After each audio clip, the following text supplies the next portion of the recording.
Salut tout le monde, très urgent. La confession du ministre de la Défense, Kissima Dougara, et la condamnation de 10 ans d'emprisonnement de Fili, voilà, la vieille femme là, Fili Sissoko, vient d'être condamnée à 10 ans d'emprisonnement. La voilà ici.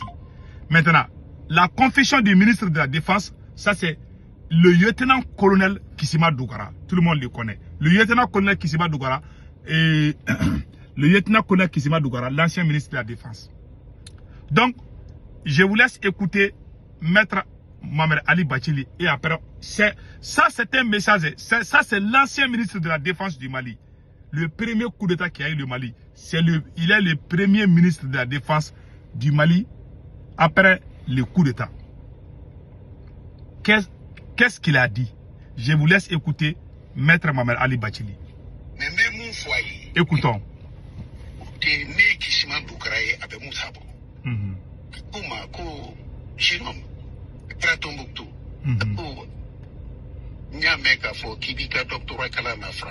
Je vais traduire suite.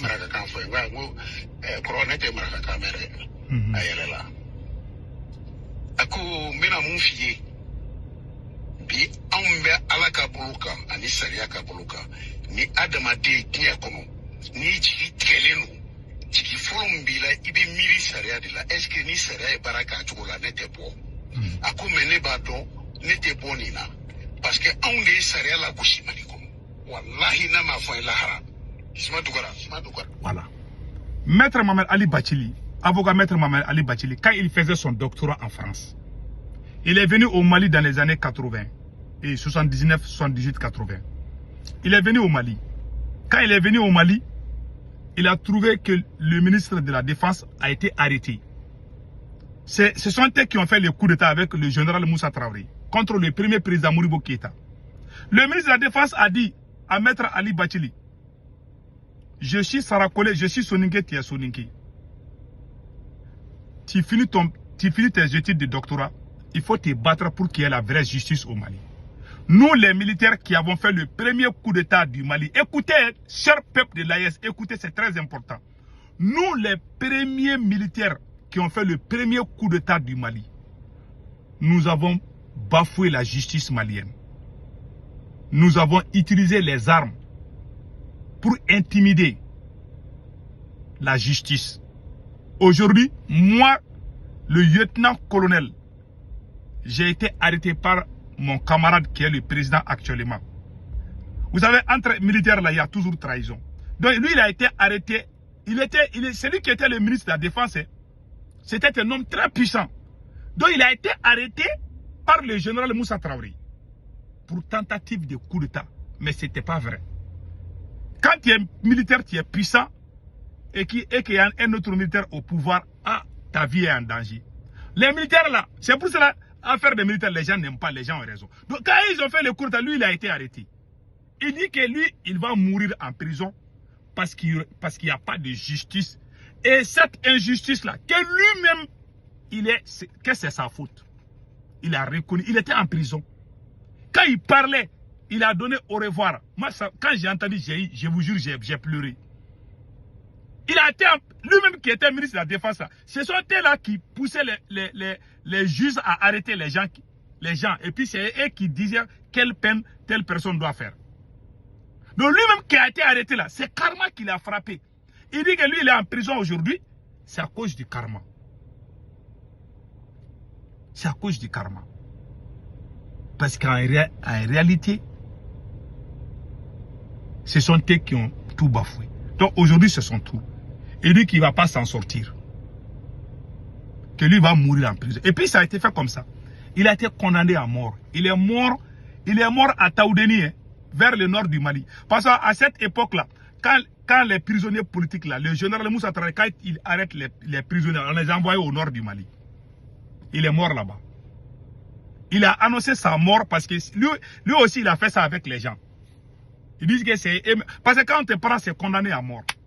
Et lui, il dit qu'il va mourir, qu'il est d'accord. Qu'il va rejoindre Dieu bientôt. Mais ça fait pleurer. Et puis il a dit que la leçon, le conseil qu'il donne à Mohamed Ali Bachili, en ce moment, il était étudiant à Paris. Il est venu au Mali pour les vacances. Il dit, ah, vous êtes les futurs dirigeants du Mali. Il faut faire tout pour qu'il y ait la justice au Mali. Nous avons gâté la justice. Nous avons gâté la justice malienne. Aujourd'hui, moi je suis dans ce pétrin. Je ne souhaite pas que la même chose arrive à qui que ce soit. Donc pardon. Il faut qu'il y ait la justice. Aujourd'hui, moi je ne peux pas me plaindre. Parce que je sais ce qui est mon sort. C'est condamné à mort. Alors que je ne voulais même pas faire coup d'État. Parce que moi aussi j'étais complice de l'injustice en tant que militaire, en tant que lieutenant-colonel, en tant que l'un des initiateurs des coups d'État. C'est pour ça que dans la vie, là, quand tu es au pouvoir, il faut penser, aujourd'hui, tu es là, demain tu peux être de l'autre côté. Jerry Rawlings, le président ghanéen, Jerry Rawlings. Mais Jerry Rawlings, il a travaillé sur la justice.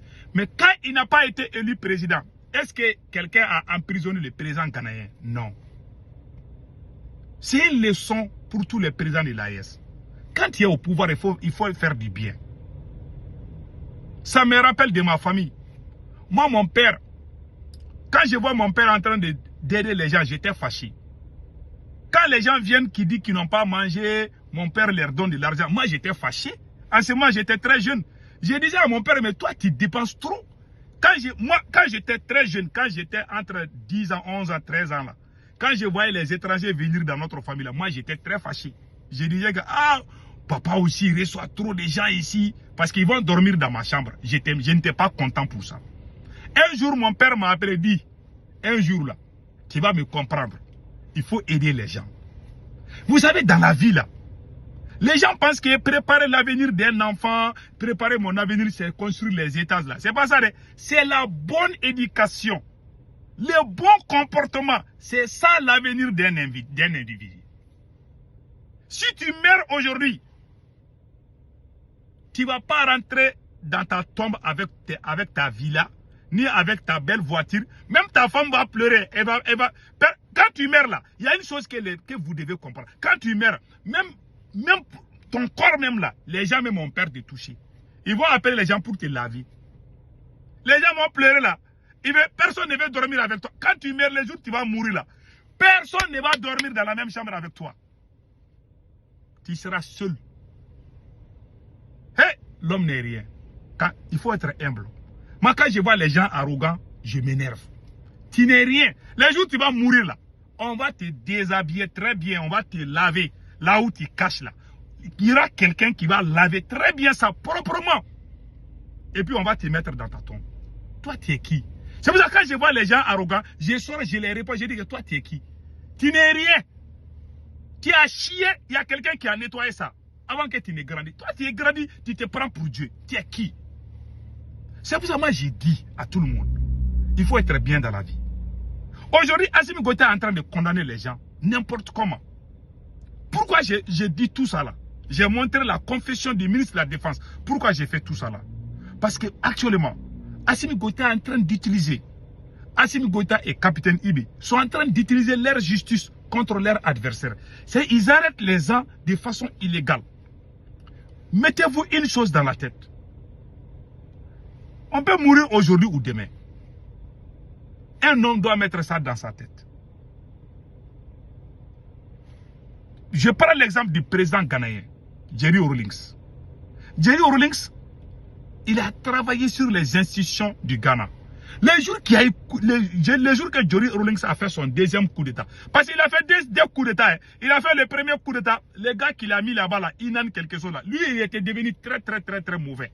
Il est venu encore faire un deuxième coup d'État dans les années 1981 ou 80, quelque chose comme ça. Quand Jerry Rawlings a fait le deuxième coup d'État là, il dit que c'est fini. Il n'y aura plus coup d'État au Ghana, que c'est terminé.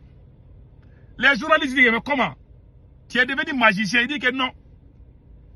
Que s'il y a coup d'État parce qu'il y a l'injustice, s'il y a coup d'État parce qu'il y a la corruption, lui il va mettre fin à ça. Il est arrivé, il a mis fin à ça. Jerry Rawlings a tellement tué des Ghanéens là. Mais le bon travail, la justice là, hein, même ses parents, même ses propres, même ses proches, il les a. Donc, Voilà. Mais aujourd'hui, quand ce qu'on voit, Assimi Goïta est en train de condamner des gens, 10 ans de prison, 15 ans de prison. Je prends l'exemple, par exemple, de la dame là. Voilà. Voilà la dame là, ici. Là. Ouais, cette vieille, c'est une vieille, elle a plus de 70 ans. Assimi Goïta vient de la condamner à 10 ans d'emprisonnement sur du faux. Assimi Goïta a politisé la justice malienne. Assimi Goïta a politisé l'armée malienne. Regardez cette vieille dame. Félicitations. Elle est malade, hein? Elle est en prison. Et puis on l'accuse faussement. C'est pas bon. Donc, dans la vie là, quand tu es président, il faut pas aller trop. Tous les dirigeants qui ont été arrogants, impolis et durs, ils ont tous mal fini. Montrez-moi un seul président qui a dirigé avec la main de fer et puis qui a bien terminé. Il n'y en a pas. Même si tu as la volonté de bâtir une bonne nation, il ne faut pas le faire avec la dictature.